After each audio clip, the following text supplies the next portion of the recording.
Good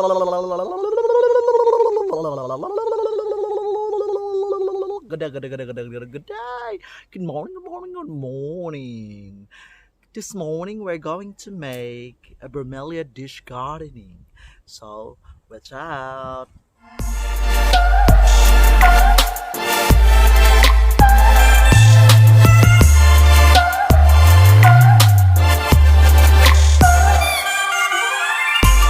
So ang unang steps na gagawin natin. Okay pala. Okay, we have to mix the soil of kung saan natin itatanim yung ating mga magagandang bromeliads. So, regarding sa soil na minimix ko, it's a combination of a potting mix, it's a combination of an orchid mix, no? Because they also are relative. Bromeliads are also a relative of the orchids. So, kaya alternate na lang yung orchid mix na lupa. At or kung wala ka namang makikitang bromeliad mix, so the best alternative is this one. At saka meron tayong coconut husk, no? Diyan sa Pilipinas, sa atin, libre ang coconut husk. Dito binibili. Oh my God. Yung isang ganito ang mahal. It's cost of $15, no? Okay, we called it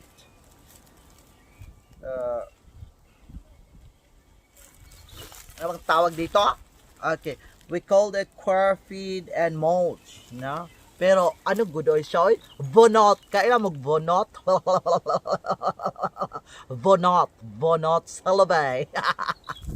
Okay, kaya wag kayong maarte dyan kasi all the resources are nandyan sa atin. Dito lahat binibili. So, ganun lang. Mix. And la chica la chorba. So, this time, magtatanim na tayo. So, you watch out. What's the result of this? Okay, Bromeliad dish gardening.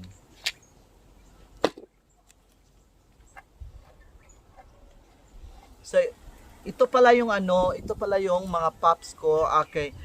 Dahil marami na nga akong bromeliad na binili last 2 years ago. Marami na siyang pops. Oh, di ba? Hindi na ako nagbili. One pop cost of $15 or more, or maybe $13. So marami na ako. So that is why it's a blessings na magtanim ka talaga. It's really a blessing sa magtanim ka talaga. So, I will put them in a dish. Okay. And you watch out what would be the result. Ganun lang.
yan, we're done, and I'm going to show you the whole thing that I have done sa dish gardening kong bromeliads. So I'm going to show you around, okay, throw you around, okay, to every inches of, okay, the diameter of the dish.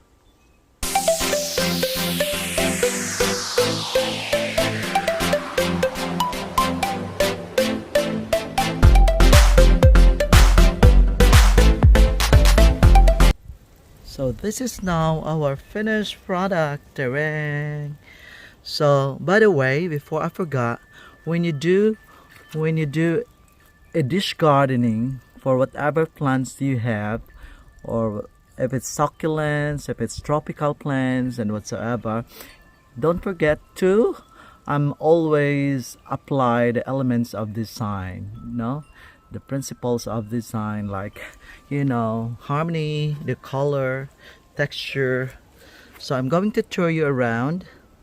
So that's the finished product of the one that just I have done, but it's made of bromeliads. So I bought this dish in Bunnings. They're not that big. So as you notice, we always have the heaven and earth, like it's always to be applied in the flower arrangement, right? So some of the big plants are on the top, okay, then small plants in the lower. Okay, so that's it. Take a closer look. So there are combinations of all many bromeliads. So I forgot, this could be the Manoans, this could be a tiger, and that is another also. Okay. Look at that. Someone is coughing on the, and that is a red one, a red mini, and that's another tiger. Look at the tiger, it looks like a really tiger. Yeah. Take a closer look. That's another red, and this is one of my favorite. I really love this one, the small one. The small one, but it's my favorite. Tour the Minoan's beauty. This is the Minoan's beauty. It's so beautiful, as beauty as me. Okay, ba? Okay, so let's have a final look. Final look.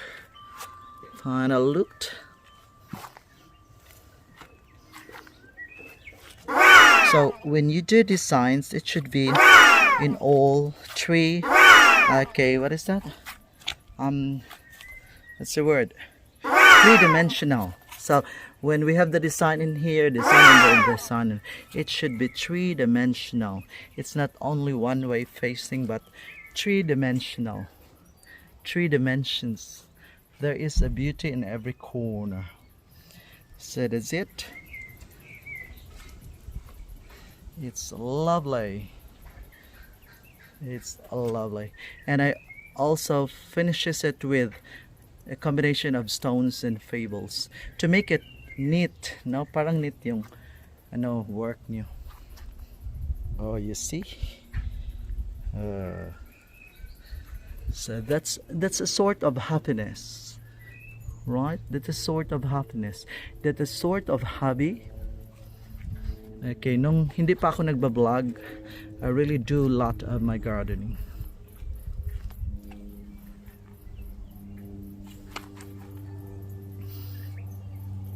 And if you like this vlog, my Bromeliad dish gardening, please don't forget to like, share, and of course, kung hindi mo pa nakasubscribe ang channel na may dalang utot at Nutella, please subscribe. Mamang Joella Quella of Australia. Thanks for watching. Bye-bye.